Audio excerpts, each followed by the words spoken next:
କରିଛନ୍ତି माँ गजलक्ष्मी दर्शन पर पारलाखेमुंडी सहर में संध्या समय जमुची भक्तों भिड़ आमे बर्तमान पहुँचु गजपत जिला पारलाखेमुंडी स्थित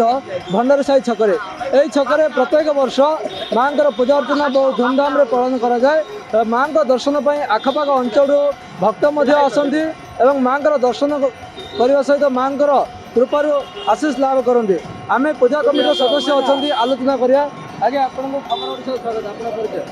बाबुना बेहरा पूजा कमिटी सदस्य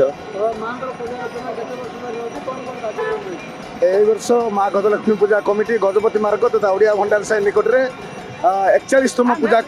पूजा आयोजन करने जाऊँगी। माँ गजलक्ष्मी पूजा आयोजन कर माँ गजलक्ष्मी पूजा कमिटी दीर्घ 10 दिन धरी एठारे माँ पूजा चालू रज जेहेतु द्वितीय दिन हो बहुत श्रद्धा आसी माँ दर्शन कर माँ आशीर्वाद नहीं जाइए। आ प्रत्येक वर्ष भली यही वर्ष गुरुवार दिन 11,116 दीपदान यज्ञ कर माँ निकट में माँ पूजा चूड़ी बंटन करेणु गजपत जिला तथा पारला सहर पड़ोसी आंध्र प्रदेश अनेक भक्त एठार समागम हे आ समस्त भक्त मानक माँ गजलक्ष्मी पूजा कमिटी तरफ आम मैंने अनुरोध करुँ समस्ते पाग अनुकूल नथिले गुरुवार दिन दीप यज्ञ आपण मैंने सामिल हूँ माँ निकट में दीप प्रज्वलन करूँ एवं माँ पूजा चेड़ी नहीं कि जातु एवं माँ आशीर्वाद नियंतु। प्रत्येक वर्ष भली यही वर्ष रविवार दिन अन्न प्रसाद आयोजन करने को जाऊँगी माँ गजलक्ष्मी पूजा कमिटी एणु समस्त भक्त अनुरोध कर पूजा कमिटी तरफ समस्ते आसतु माँ अन्न प्रसाद कार्यक्रम में सामिल हूँ। अन्न प्रसाद आप माँ अन्न प्रसाद सामिल हूँ माँ आशीर्वाद नियंतु। प्रत्येक वर्ष भली यही वर्ष 10 दिन पूजा पाइला माँ विसर्जन अभिमुखे यात्रा करेंगे आउ माँ गजलक्ष्मी पूजा कमिटी एथर विसर्जन को महा आडंबर सहित करने को जाऊँगी। एणु समस्त भक्त को अनुरोध करुँ समस्ते माँ गजलक्ष्मी भसाणी उत्सव में सामिल हूँ माँ आशीर्वाद नियंतु। आम आलोचना करते मुझे दृश्य देखेबी माँ मेढ़ अति सुंदर मेढ़ कराई जदि कह दशावतार दृश्य सहित माँ गजलक्ष्मी चित्र भक्त को आकृष्ट कर भक्त भगवान ये महामिलन जदि कह वर्षक थे भक्त अनई बसता आम कुनी कुनी पूजक अच्छा कुनी पूजक सहित आलोचना करिया जदि कह कुनी पूजक जी अच्छा प्रत्येक वर्ष सी पूजा अर्चना करती आपण परिचय मो ना हूँ अभिराज मिश्र मु पुरे तो मो बाबा ना हूँ रामकृष्ण मिश्र आ मो मामा ना हूँ उर्मिला मिश्र मुझे घंटा मायक आई टे होम कला मुझे कहूँ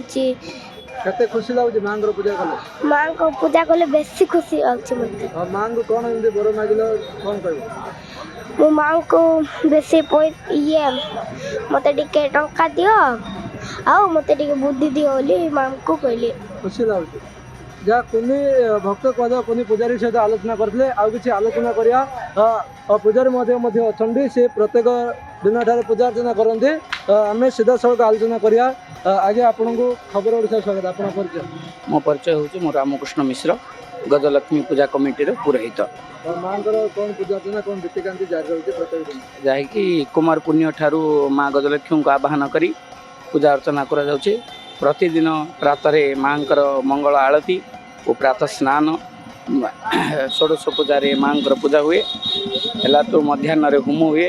आउ अन्न प्रसाद हुए मध्याह्न संध्या आरती राति मिष्टान्न भोग होगी पहड़ पड़ती माँ कार्तिक मास तो प्रारंभ गजलक्ष्मी को पूजा आह्वान होची एणु सब कार्तिक जगन्नाथ को दर्शन करी बहुत महिला और भक्तर भिड़ जमुची आउ प्रथम गुरुवार महालक्ष्मी ये दीप यज्ञ हो माँ चूड़ी सधवा स्त्री मान को प्रदान करा एणु बहुत सधवा स्त्री मानकर संगम हुए माँ तो ऐश्वर्य लक्ष्मी एणु माँ सिंदूर चूड़ी पाइबापी महिला बहुत आग्रह थाए माँ केमती आशीर्वाद नहीं कि शंखा सिंदूर वज्र रही से माने घर मंगल करी स्वामी मंगल करी माँ पाखे भिक्षा अर्चना करी माँ सिंदूर चूड़ी ने आम पूजारी आलोचना करते प्रत्येक संध्यारे बहु भक्तर समागम हुए एठारे जदि कहवा माँ विशेष पूजा अर्चना होता बेले साधवा महिला को चूड़ी बंटन करा जाए जेहेतु निज स्वामीर मंगल एवं वज्र रही माँ चूड़ी भिक्षा करती एवं प्रत्येक संध्यारे भक्त बहु गहली रही बेले पूजा पाठ एवं हुड़हुड़ प्रकम्पित हुए माँ मंडप प्रत्येक वर्ष भक्त अनेक बसता केतबेले माँ पूजा अर्चना हम निज घर पाखे माँ को दर्शन कर बर्तमान जदि कहवा पारलाखेमुंडी सहर भंडारी साही छकरे आलोकीकरण कहुँ विभिन्न साजसज्जार लोक आकृष्ट करता बेले